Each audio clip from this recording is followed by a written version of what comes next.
আমাদের বিরোধী মহলে অনেকে বলেন যে জামাতের আকীদা ঠিক নাই, একটু ব্যাখ্যা করলে উপকৃত হব। আচ্ছা, আমি আমার আকীদাটা আগে বলি। আমার আকীদা হচ্ছে আমার আল্লাহ ওয়াহেদ, তার সমস্ত জাত এবং সিফাতের দিক থেকে তার কোনো শরীক নেই, তিনি লা শরীক।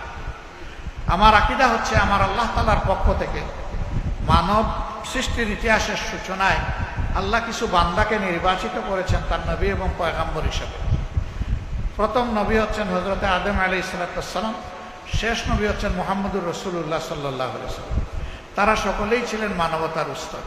আমার আকীদা হচ্ছে এই সমস্ত নবী পয়গম্বরগণ সরাসরি আল্লাহর ওহী দ্বারা নিয়ন্ত্রিত এবং পরিচালিত ছিলেন।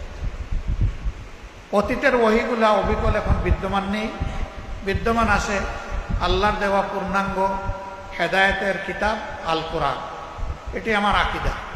আমার আকীদা হচ্ছে যে আল্লাহ তাআলার আনুগত্যের সর্বোত্তম নমুনা হচ্ছেন মুহাম্মদুর রাসূলুল্লাহ সাল্লাল্লাহু আলাইহি ওয়াসাল্লাম।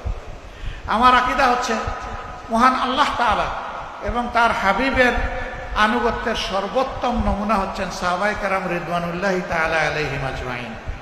ভাই, আমার আকীদায় দোষ থাকলে চিঠি লিখে একটু আমারে জানিয়ে দিন। আমার জানা মতো আমাদের সহকর্মীদের আকীদাই থাকে।